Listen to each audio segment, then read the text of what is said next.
Hello YouTubers, Alaska Prepper here. Well, ladies and gentlemen, first and foremost, I want to thank everyone that watched my video yesterday. It's really good to be back. We have to talk about something that I've been harping on for years now, and a new report just came out that I thought I'd share with you.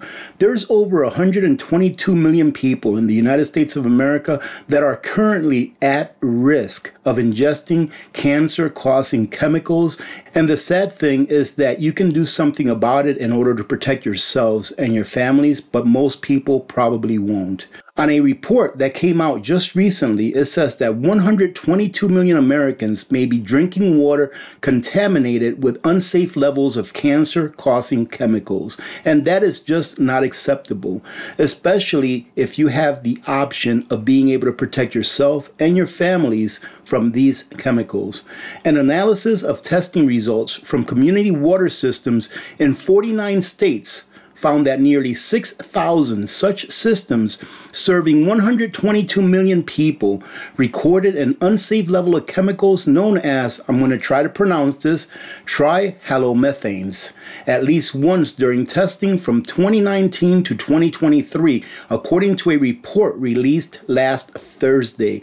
Now, ladies and gentlemen, they've known this information for the last couple of years, and they're just now putting it out. And most people won't find out until it's too late. Now, as always, I will leave the link to this article so that you can come and read it, or you can even listen to it. Check it out. It's got kind of like a robotic voice. Millions of people across the U.S. could be drinking water contaminated with dangerous levels. So if you want to just listen to it, you can just listen to it, or you can hang out here and go ahead and listen to me read it for you, and then we can talk about it just a little. But stay till the end of the video, because the second story that I'm going to go over is actually a good news story, and we all like those.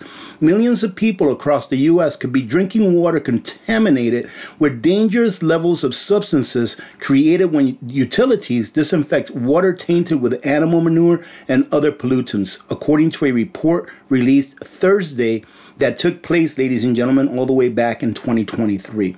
The chemicals are byproducts created when chlorine or other disinfectants used by water systems interact with organic matter, such as decaying leaves, vegetation, human or animal waste, and other substances.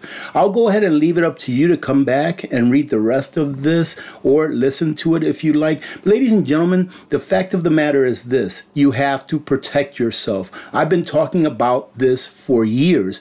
Everyone needs water. So if you don't have a way to disinfect or clean the water that you're drinking, whether you think it's good water or not, whether you think that your utility company is the best in the world or not, at least test your water. Let me show you really quick how I clean my water. Most of you that have been following me for a while already know this, that I am a believer in reverse osmosis systems. And that way you can see for yourself how efficient and good this system works. This here is the reservoir of my countertop RO system, and as you can see, the water in there is definitely not within acceptable range, at least not for me. If you turn this ppm stick around, you'll see that they tell you that anything between 200 to 300 is marginally acceptable. For me, it's not. Ideal drinking water is between 0 and 50 ppm, and if you take a look at the clean water that's in this picture, it comes out at 25 ppm, which is well within the acceptable range. And this is on a set of filters that I've been using for over a year now. Let me go ahead and share the last paragraph. New York, Oklahoma, California, and Illinois followed Texas with hundreds of water systems in each of those states showing higher than allowed levels of TTHM during the testing period. The EWG report found more than 64.5 million people are served by 3,170 systems in the 10 states that had the most violations. And here are the 10 states, ladies and gentlemen. We've got Texas, number 1, New York, Oklahoma, California, Illinois, Florida, North Carolina, Pennsylvania, Louisiana, and Kentucky. So do you think you should trust your water utility system? I'll tell you what, maybe some of you have family members that work in a water utility plant and they do a great job. The thing is that from day to day, you will never know unless you're testing that water every single day. The best way to protect yourself and your family is to make sure yourself that your water is clean. Now listen, obviously I'm partial to SIMPURE because I've been affiliated with them for a very long time. However, I have links to, I believe, 3 different companies that you can get your water cleaning systems from if you'd like.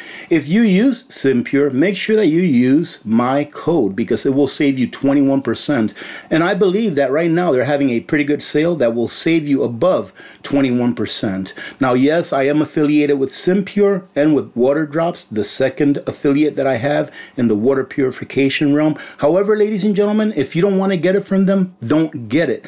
But just get something that will assure you that you and your family are drinking clean water. Now, let's go on to our second story of the day, which in my opinion is a good one. Let me know what you think about this other story in the comments. And by the way, OUPES is having a pretty good sale right now. So if you're in the market for a solar generator, go ahead and check out OUPES. I have a coupon code for them as well. But take a look at this. This is something that I think should have been done a very long time ago. White House proposal axes UN and NATO funds and halves the State Department budget. A draft State Department budget calls for allocating $2 billion for America First priorities. And that's what it's all about, ladies and gentlemen. As I stated previously in my previous video, it's going to be a little bit tough at first with all of these things that this administration is doing, but I believe that in the end, it will be worth it. We will be a stronger country, a more prosperous country, and people will actually be able to get good paying jobs that come back to our country from all of these other countries that we exported our jobs to in the last 30 years or so. The Trump administration is mulling a proposal that would slash the State Department budget by $27 billion, nearly in half, and shutter small embassies and consulates across the globe.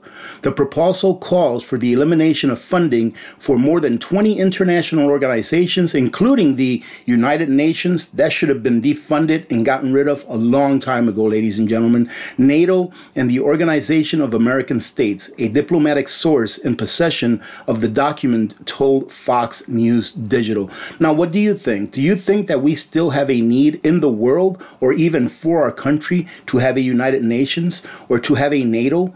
NATO is pretty much the American military, pretty much saying, yes, we need to have NATO. That way, when all of these other countries go to war, we can go to war for them and they can send a handful of soldiers so that they can say that they actually sent soldiers to the battlefield. And they continue by saying that the U.S. contributed around $13 billion to the United Nations in 2023 and around $3.5 billion to NATO.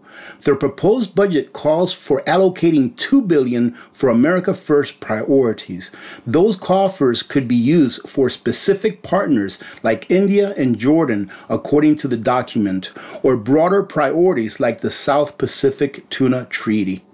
What do you think about this? Do you think that we ought to defund these organizations that, in my opinion, haven't done the U.S. any good for the last, let's say, 50 years or more, at least? And here they say that there is no final plan on the table yet, but what I find refreshing is that it is being talked about and the American people are able to see that they're at least thinking about getting us out of these organizations. Now, this part some may have a little bit of a problem with, but I really don't, because I believe we have the best scientists in the world, and we ought to keep that money here so that we can fund our scientists instead of funding scientists that are only doing research to have an outcome that whoever's paying them wants. It also proposes a 54% cut to global public health funding, with carve-outs for malaria, HIV, and tuberculosis, and a complete elimination of international peacekeeping funds. That is great news. Listen to this: a complete elimination of international peacekeeping funds. And I don't know why it is that this surprises so many people, because President Trump is just doing what he said he was going to do. The Trump administration has moved quickly to dismantle foreign aid, eliminating nearly 90% of U.S. AID projects and merging the agency with the State Department and defunding soft power institutions like Voice of America, Radio Free Europe, Radio Free Asia, and Middle East broadcasting networks. Why do we have to be funding the radio networks of other countries? Why do we have to be funding the peacekeeping in other nations? Ladies and gentlemen, can anyone say money laundering? And to finish it off, it says that the cuts would leave other countries alone and exposed and allow China and Russia to fill the vacuum made vacant by this administration, according to Senator Jeanne Shaheen, Democrat of New Hampshire. Now, ladies and gentlemen, let me ask you something. If we took all of this money that we've been funding all of these countries, let's say that Russia and China do fill in the gap, but if we took all of this money and invested it into our own country and made our military stronger and made everything that we needed here in the United States for ourselves and then traded away the excess that we produced, don't you think that would be better than funding other countries and making them reliable on us? I believe that other countries need to make it on their own, and then they can trade freely with us just like we can trade freely with them. Let me know what you think about this, because all of these monies that are being cut from funding this or funding that, what that's going to do in the end, ladies and gentlemen, it's more likely, if they continue at the pace that they've been going, is it's going to allow us more freedoms. Why? Because the less taxes we pay, the less bills we have. If we don't have a deficit as large or a deficit at all than what we have now, it means that we have more freedom. Why? Because the taxes that they take from us, that they extort from us, is our freedom. It's your time. It's your labor. Why do you want to take your labor, your time, your money, your wealth, and give it away to another country that's doing nothing for you? Now, having said that, ladies and gentlemen, I want to thank you all once again for all of the love that you've shown over the last several months. And thank you very much for your support always. God bless every one of you. God bless America. I'm Alaska Prepper. I'm out.